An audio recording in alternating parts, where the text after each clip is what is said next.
نحمدہ ونصلی علی رسولہ الکریم اما بعد۔ رمضان المبارک کے اگر کسی مسلمان کے یا کسی مسلمان بہن کے روزے رہ جائیں تو روزے کی ترتیب کیا ہے، کس طرح رکھے جائیں؟ تو ناظرین کرام، روزے جو رمضان کے رہ گئے ہیں ان کی قضائی کے لیے کوئی ترتیب خاص حدیث مصطفیٰ میں نہیں آئی۔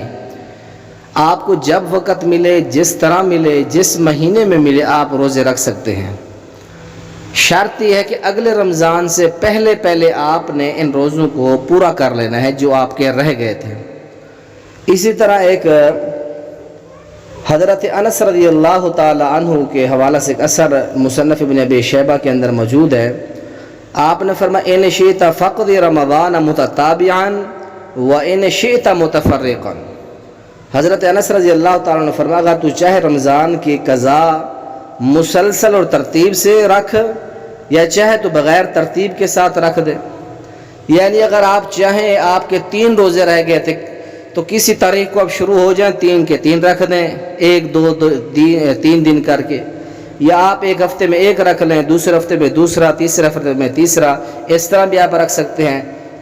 تسلسل کے ساتھ بھی رکھ لیں، اسی طرح متفرق انداز میں بھی رکھ سکتے ہیں، آپ دونوں طرح آپ رکھ سکتے ہیں۔ اللہ تعالی عمل کرنے کی توفیق نصیب فرمائے۔